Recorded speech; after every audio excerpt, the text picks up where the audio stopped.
প্রিয় বন্ধুরা, ফ্লাড এক্সপার্টের 350 কোটি টাকা নিয়ে লাপাত্তা হওয়ার ঘটনা এরই মধ্যে আপনারা জেনে গেছেন এবং আমরা জিডির কাগজটি হাতে পেয়েছি। মতিঝিল থানায় সাইদ আহমেদ নামক একজন ভুক্তভোগী, তিনি মতিঝিল থানায় একটি সাধারণ ডায়েরি করেছেন এবং সেখানে সালমান বিন রশিদ অর্থাৎ সায়েম, এই এমডি ব্যবস্থাপনা পরিচালক ফ্লাইট এক্সপার্টের, তার নাম উল্লেখ করে এবং কি কারণে তাদের বুকিংয়ের টাকা বা বুকিং ঠিকঠাক মতো তাদের সেবা পাননি বলেই অফিসে গিয়েছেন। সেখানে গিয়ে দেখেন অফিসটি বন্ধ, যে কারণে কিন্তু তারা সাধারণ ডায়েরি করেছিল মতিঝিল থানায় এবং অফিসে তাদের সাথে দুর্ব্যবহার করা হয়েছে। এখন যারা এমপ্লয়ি রয়েছেন তারা সদুত্তর দিতে পারেনি, বিধায় তাদের সাথে তর্ক বিতর্ক হয়েছে। মোদ্দা কথা হচ্ছে যে 350 কোটি টাকা নিয়ে পলায়ন এবং মানুষের লোভের ফাঁদ। কথায় বলে লোভে পাপে মৃত্যু, আমরাও সেটি জানি। সেই লোভ মানুষকে সংবরণ করতে বলা হয়েছে, মানুষ কি সেটি পারছে? এখন একটি ঘটনা ঘটছে যে আসলে এই প্রতিষ্ঠান যেমন পালিয়ে গেছে, ঠিক তেমনি সাধারণ মানুষের দায় এখানে রয়েছে। দায়টি কোথায়, সেই বিষয়টি মূলত আপনাদেরকে আমি পরিষ্কার করতে চাই। এখানে একটি বিষয় আমরা যতটুকু জানি যে আইএটা নামক একটি সংস্থা রয়েছে, অর্থাৎ ইন্টারন্যাশনাল এয়ার ট্রান্সপোর্ট অ্যাসোসিয়েশন নামে একটি, এই যারা ট্যুর অপারেট করে, এয়ার টিকিটিং যারা অপারেট করে থাকেন, সেবা দিয়ে থাকেন সাধারণ মানুষকে, তাদের জন্য একটি ইন্টারন্যাশনাল একটি অ্যাসোসিয়েশন রয়েছে। এই অ্যাসোসিয়েশনের যে রুলস, সে অনুযায়ী আপনি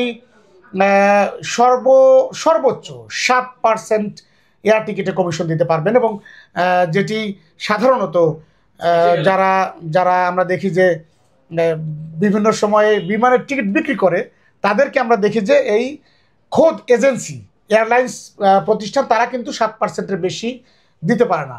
এবং যারা টিকিট বিক্রি করে বিভিন্ন সময় এয়ারলাইন্সগুলোর, তারা কিন্তু টিকিট একেবারে বাল্ক টিকিট কিনে নেন এবং সেই বাল্ক টিকিট তারা পরবর্তীতে বছরব্যাপী কাস্টমারদের কাছ থেকে কিনেন, যেটিকে অনেক সময় সিন্ডিকেট হিসেবে আমরা বলেছি। এবং এগুলো নিয়ে অনেক বিতর্ক রয়েছে, সেগুলো পরে যাব। কিন্তু এই যে 7% কমিশন দেয়া, বা আপনি ধরেন দেশের বাইরে 1 লক্ষ টাকার টিকিট আপনি 97,000 টাকা কিনতে পারছেন, তখন এই ফ্লাইট এক্সপার্ট যে প্রতিষ্ঠান, এই প্রতিষ্ঠানগুলো টিকিটের মূল্য যেমন কমাচ্ছে, অর্থাৎ তারা 7% থেকে বাড়িয়ে কখনো কখনো দেখি 15%, কখনো কখনো 20% কমিশন দিয়ে থাকে। তো আইটা রুলস অনুযায়ী যেহেতু 7%-এর বেশি দেওয়ার সুযোগ নেই, সেখানে এই যে লোভের একটা ফাঁদ, এটি হচ্ছে ফাঁদ, যে আপনাকে 20% কমিশন দেওয়ার লোভ দেবে এবং আপনি ঝাঁপিয়ে পড়বেন টিকিট কেনার জন্য। 1 লাখ টাকার টিকিট আপনি 80,000 টাকা কিনছেন, তখনই আপনি একটা বিপদের সম্ভাবনার মধ্য দিয়ে যাচ্ছেন। তো সেই বিপদ যাতে না হয়, যারা সাধারণত যারা ট্রাভেল করেন, ফ্লাই করেন, বড় বড় রুটে, লং রুটে যারা যান, বা বিভিন্ন দেশে যারা সচরাচর এয়ার টিকিট কিনে থাকেন, তাদের জন্য এই সতর্কতা যে আসলে এরকম প্রতিষ্ঠান যারা অপারেট করে প্রত্যেকেই খারাপ নয়, খারাপের সংখ্যা সবসময় কম, বাট যারা বেশি লোভনীয় অফার দিচ্ছে তাদের ক্ষেত্রে সতর্ক থাকতে হবে, যাতে করে ভবিষ্যতে আর কেউ এ ধরনের প্রতারণার শিকার না হন, বা কেউ প্রতারিত করে এই যে শত শত কোটি টাকা নিয়ে দেশের বাইরে পালাতে না পারেন।